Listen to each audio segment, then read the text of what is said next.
तो फ्रेंड्स आज 17 फेब है, तो आपका आज शिफ्ट 1 के बाद शिफ्ट 2 का भी DT+B का एग्ज़ाम हो चुका है 2026 में।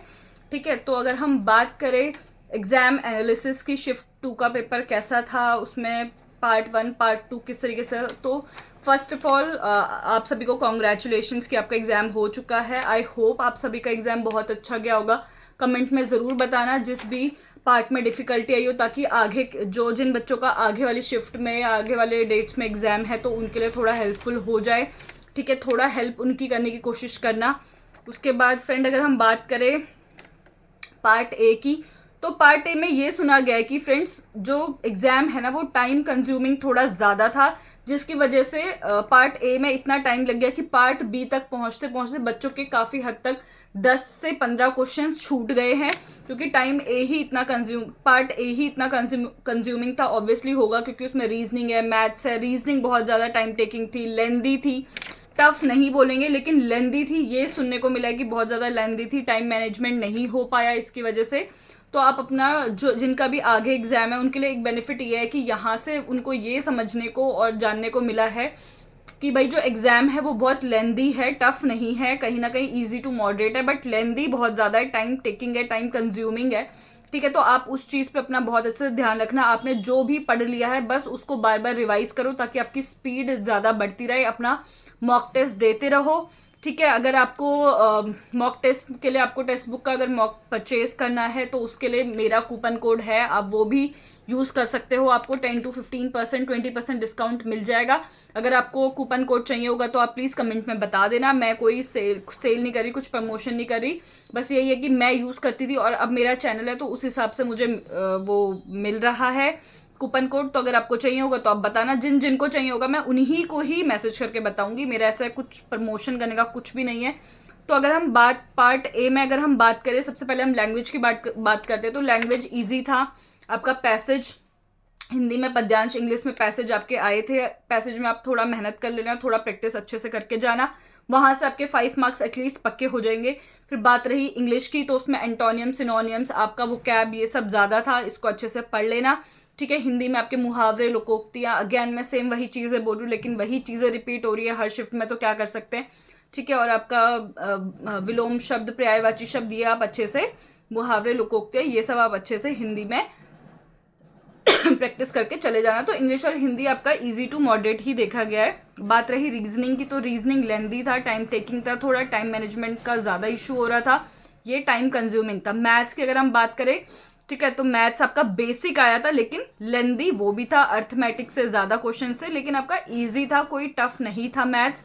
ठीक है, नॉर्मल था मैथ्स, कुछ टफ नहीं था मैथ्स में। अगर हम जीके जीएस की बात करें तो आपका करंट अफेयर से 5 to 6 क्वेश्चन अगेन पूछे गए हैं, और आपका मिड 2025 मीन्स आपका जुलाई अगस्त और उसके बाद दिसंबर तक आपके क्वेश्चन ज़्यादा हैं, वहाँ से आप प्रिपेयर कर लेना। पॉलिटी में आपके 2 से 3 क्वेश्चन है, ज्योग्राफी में इतने नहीं पूछे गए, स्टैटिक्स से आपके क्वेश्चन है। ठीक है तो ये है आपका पार्ट ए, इसको आप अच्छे से प्रिपेयर कर लेना। फिर बात रही पार्ट बी की, CDP, तो वेरी इजी, मतलब इजी था आपका। मैं मॉडरेट तक भी नहीं जाऊंगी, इजी टू थोड़ा सा, इजी का थोड़ा अपर पार्ट, ठीक है, मॉडरेट तक बोल सकते हैं। तो इजी था, चाइल्ड सेंट्रिक था भाई, चाइल्ड को बिल्कुल आपको सेंटर में रखकर पेडागोजी को, CDP को पढ़ना है।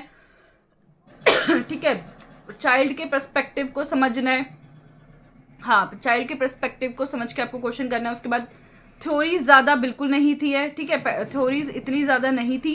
प्याजे पे 1-2 क्वेश्चन थे, वाइगोत्स्की पे थे, पेडागोजी ज़्यादा थी।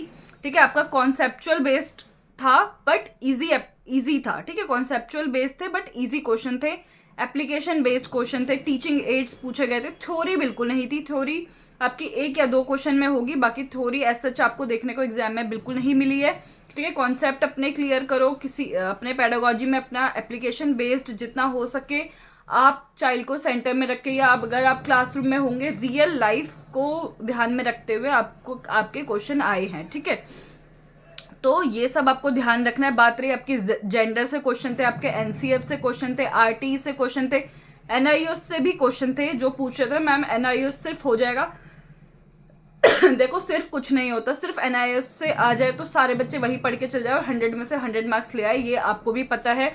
सब्जेक्ट पेडागोजी भी आप अच्छे से पढ़ लेना, ठीक है, सब्जेक्ट पेडागोजी भी अच्छे से पढ़ लेना अपना, ठीक है। NIOS में आपका सामाजिक विज्ञान से, ठीक है, SST और आपका एनवायरमेंटल स्टडीज से, पर्यावरण अध्ययन से आपके ज़्यादा क्वेश्चन आए हैं, तो आप ये अच्छे से पढ़ लेना। जेंडर, NCF, RT, ठीक है। और पार्ट ए में मैं अगेन बोलूँगी फ्रेंड्स, टाइम कंज्यूमिंग बहुत ज़्यादा था, तो टाइम मैनेजमेंट आप बिल्कुल करना, क्योंकि पार्ट ए की वजह से बच्चे पार्ट 2 ढंग से अटेम्प्ट नहीं कर पाए। अगर आपका पार्ट ए ढंग से मैनेज हो जाए ना तो पार्ट 2 ईजी बच्चे बता रहे हैं, जिनका मेरे पास कॉल आया, जिनसे मेरी बात हुई, वो बता रहे कि पार्ट ए टाइम कंज्यूमिंग है, उसकी वजह से पार्ट बी में पहुंचने तक लेट हो जा रहा है और पार्ट बी कहीं ना कहीं छूट जा रहा है। फिर आप घर पे आगे रिग्रेट करोगे कि भाई पार्ट बी हमको अच्छे से आता था लेकिन हमारे क्वेश्चन छूट गए।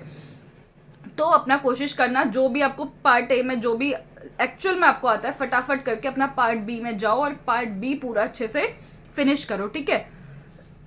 तो मैं आपको यही बोलूँगी, जो एग्ज़ाम लेवल है वो इजी टू मॉडरेट है। अगेन जो DEET+B का एक ऑरा था, एक उसने अपना लेवल सेट किया हुआ था, उस लेवल का पेपर नहीं है आपका। ऑब्वियसली नॉर्मलाइजेशन पक्का ही पक्का होगा, ठीक है। आगे की शिफ्ट्स में अगर आपको एग्जाम टफ देखने को मिले या ना मिले, पर मिलेंगे, ठीक है, तो आपका नॉर्मलाइजेशन तो कंफर्म है। तो अगर आपका इजी पेपर होने की वजह से बहुत अच्छा जा रहा है आपका, मतलब आप ये मान लो कि कहीं ना कहीं 200 में से 150 प्लस आपका स्कोर, कहीं ना कहीं 150 155 प्लस स्कोर होना चाहिए, जिस हिसाब से पेपर आ रहा है और बच्चे बता रहे हैं। तो हर कोई यही बोला है कि मैम 150 प्लस 150 प्लस, तो आपका इतना एटलीस्ट होना चाहिए। अगेन टाइम मैनेजमेंट अपना अच्छे से कर लेना। तो यही फ्रेंड्स आपका दोनों पार्ट ए पार्ट बी दोनों का यही कंक्लूजन है कि इजी टू मॉडरेट है। अभी तक टफ किसी ने नहीं बताया है, किसी ने कॉल करके ये नहीं बोला, किसी ने कमेंट करके ये नहीं बोला कि मैम टफ है।